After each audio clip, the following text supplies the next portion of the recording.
Welcome to the DCTV News at Noon program. I'm Kelsey Kiesling. And I'm Kendra Cook. Dolores County Broadcasting Network is the producer of DCTV with support from the Southwest TV Translator Association. If you have a news topic or event you'd like to see covered, give us a call. The studio number is 677-4119. Today's show runs Thursday at noon and is uploaded to our YouTube channel and our DCTV News at Noon Facebook page to watch on demand. Today is February 28th, 2019. And now the news at noon.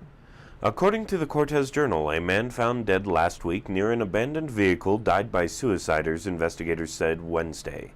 Anthony Kozowski, age 57, worked in La Plata County but did not have a permanent residence there, said La Plata County Coroner Jan Smith.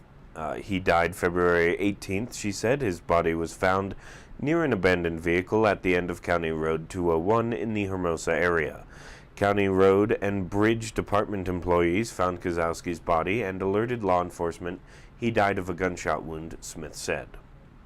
Reported in the Journal, a verdict is expected this week in the trial of a Mancos woman and her daughter who have been accused of illegally excavating land belonging to the Dolores County Fire Protection District in Dove Creek. Mancos resident Julie Ott faces a Class 4 felony count of criminal mischief for causing damages between $20,000 and $100,000. Ott and her daughter Angela Ott both face a separate count of conspiracy to commit criminal mischief, a Class 5 felony. Charging documents from the District Attorney's Office for the 22nd Judicial District allege that Julie Ott knowingly damaged the real property of the fire department. On the conspiracy charge, the DA alleges that the two acted with intent when they unlawfully and feloniously agreed to aid each other in the planning or commission of the crime of conspiracy to commit criminal mischief.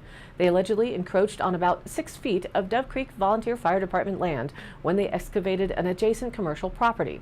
The case dates back to May 2017 when Lawatha LLC, a bakery company at 101 U.S. Highway 491, excavated its property. The criminal charges originated in Dolores County, but in December 2018 the venue changed to Montezuma County. A 4-day jury trial that started Monday morning continued Wednesday when Angela Ott, registered agent for Lawatha LLC, was called to the witness stand.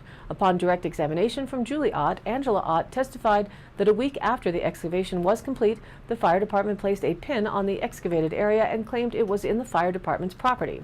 On May 15th, Angela Ott said she wrote a letter to all members of the fire district stating Lawatha disputed the district's land survey and had concerns with the location of the pin. She testified that she wanted to resolve the issue civilly and was surprised when she received a letter from Cortez lawyer Kelly McCabe that asked Lawatha to deed the lots to the fire district or write a cashier's check for $55,000. Quote, "This letter shocked me," Angela Ott said. "It shocked me deeply." Angela Ott also testified that charges were filed against herself and her mother in February 2018, which further shocked her. Deputy District Attorney Jeremy Reed then cross-examined Angela Ott. Through his questioning, he claimed that Ott failed to measure the boundary line properly and used the assessor's map, which contains a disclaimer against using the information for legal purposes. Ott testified that this was the first time she has purchased property.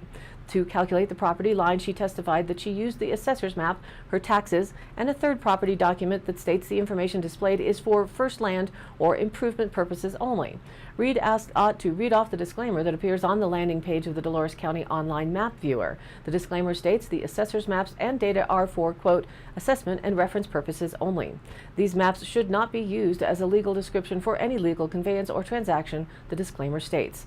Ott testified that her measurements were correct and that she did not want to fork out $2,000 for a property boundary survey when the county assessor told her the maps were accurate. The trial was scheduled to conclude on Thursday afternoon, that's today, and DCTV will post the verdict when it becomes available.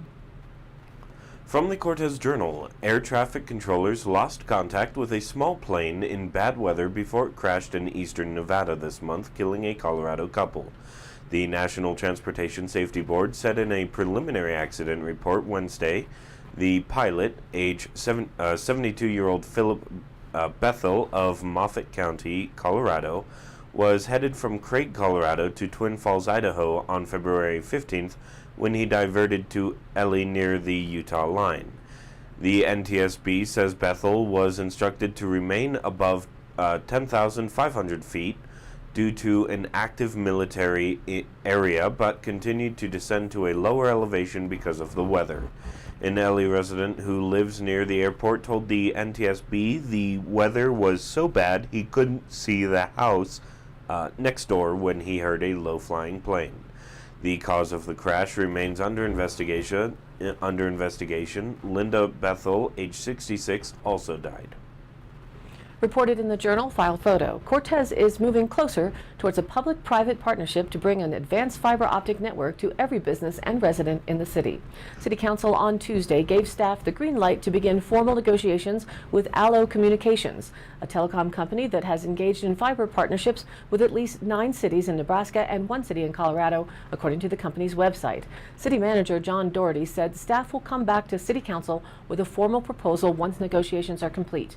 The city released a request for proposal in December that closed in January. General Services Director Rick Smith said a committee that includes him, Doherty, and a representative from Osprey Pax reviewed 6 proposals. They recommended that the city move forward with negotiations with Allo Communications. Quote, "We're just starting negotiations," Smith said. "It's not for award yet." The RFP document states the goal of the program is to provide an advanced telecommunications road to each business and residential location in the city. The city included a long list of possible services the private company could provide, including financing, design, business model, rate structure, construction, operations, and network maintenance. Smith said the negotiations will narrow those services down.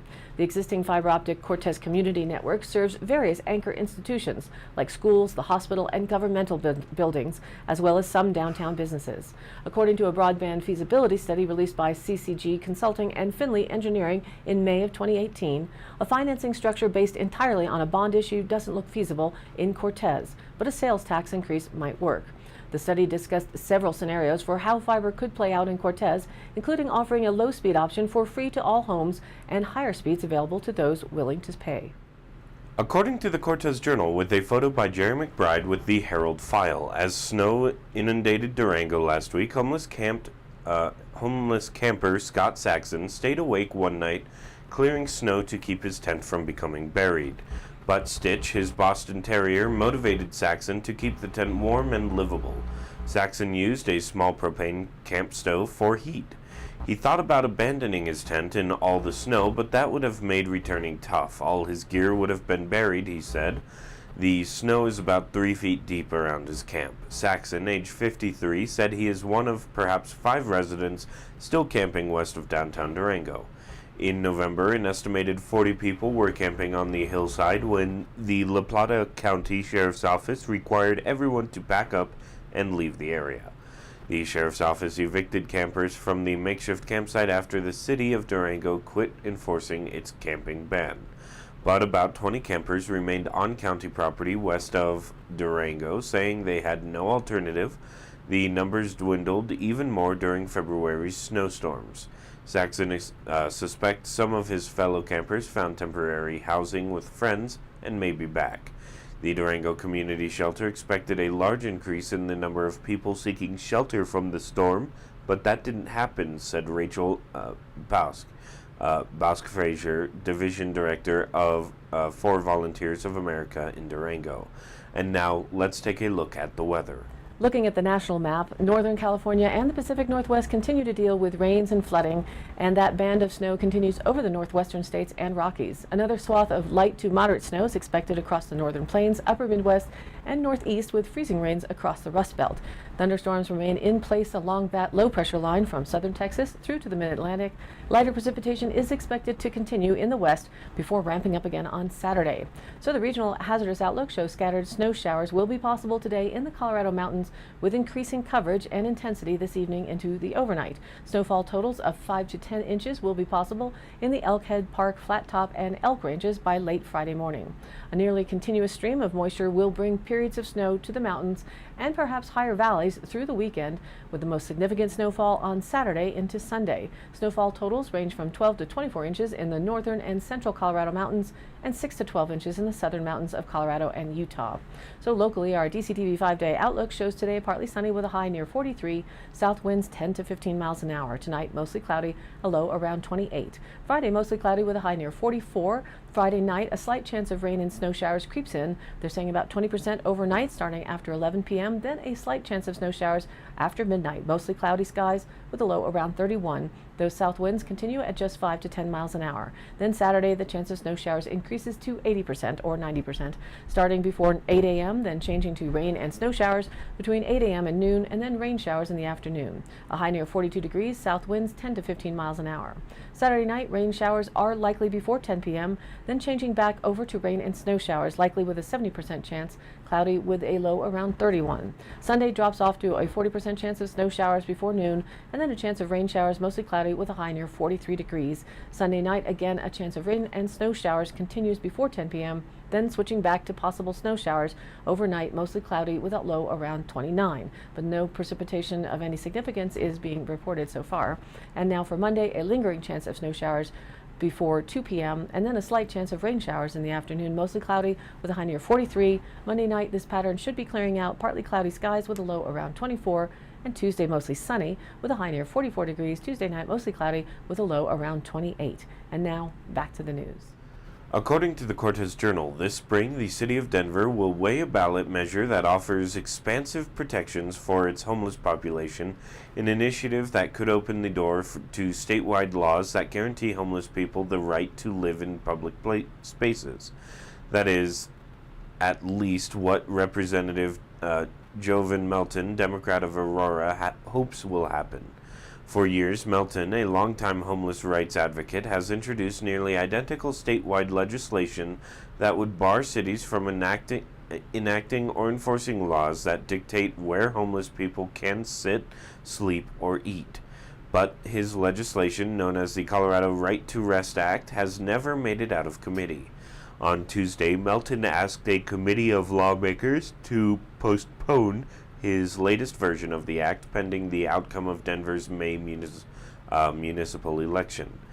But the Right to Rest Act was not designed to protect homeless rights in smaller cities, which might be exempt from the act's provisions based on the size of their homeless populations.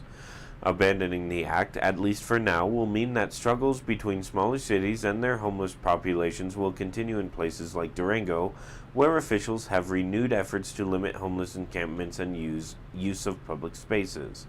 Denver's initiative would allow homeless people to sleep and rest in public spaces and live in legally parked vehicles, among other things. Melton will consider reviving the Right to Rest Act if Denver passes its ballot initiative, but his focus has always been the capital, which counted more than 5,300 people experiencing homelessness last year. From the Journal, Jerry McBride photo. The U.S. House of Representatives this week passed a sweeping public lands package, including bills long supported by several Colorado congressmen. The bill held bipartisan House support with a vote of 363 to 62 and designates 1.3 million acres of wilderness. The lands package had previously passed the Senate on February 12th. From fishing and kayaking to skiing and hiking, public lands provide valuable recreation opportunities for all Americans. I'm glad to see this vitally important legislation get passed through Congress with overwhelming bipartisan support, Representative Scott Tipton, Republican of Colorado, said in a written statement. The lands package also provided for the permanent reauthorization of the Land and Water Conservation Fund. The fund uses revenue from offshore oil and gas drilling to reinvest in conservation and outdoor recreation projects. A number of projects in southwest Colorado have benefited from LWCF funds, including 17 in La Plata County, totaling nearly $1.6 million. Among them is the Perrins Peak State Wildlife Area. Archuleta County has received almost $500,000 and Montezuma County has received about $150,000. The LWCF Coalition, a network of conservation groups charged with support and oversight of the fund, released a statement saying Congress' passage of the lands package, quote, reaffirms the gold standard in American conservation. This coalition called it a historical victory for America's natural and cultural treasures.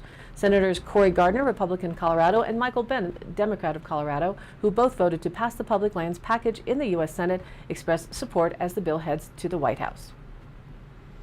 From the Durango Herald, a new report estimates that nearly half of all U.S. adults have some form of heart or blood vessel disease, a medical milestone that's mostly attributable to recent guidelines that expanded how many people have high blood pressure. The American Heart Association said Thursday that more than 121 million adults had cardiovascular disease in 2016. Taking out those who only have high blood pressure, leaves 24 million, or 9% of adults, who have other forms of disease, such as heart failure or clogged arteries. Measuring the burden of diseases show areas that need to improve, the Heart Association's Chief Science and Medical Officer, Dr. Mariel Jessup, said in a statement. High blood pressure, which had long been defined as a top reading of at least 140 or a bottom one of 90, dropped to 130 over 80 under guidelines adopted in 2017. It raises the risk for heart attack, stroke, and many other problems, and only about half of those with the condition have it under control. Being diagnosed with high blood pressure doesn't necessarily mean you need medication right away. The first step is aiming for a healthier lifestyle, even for those who are prescribed medicine. Poor diets, lack of exercise, and other bad habits cause 90% of high blood pressure.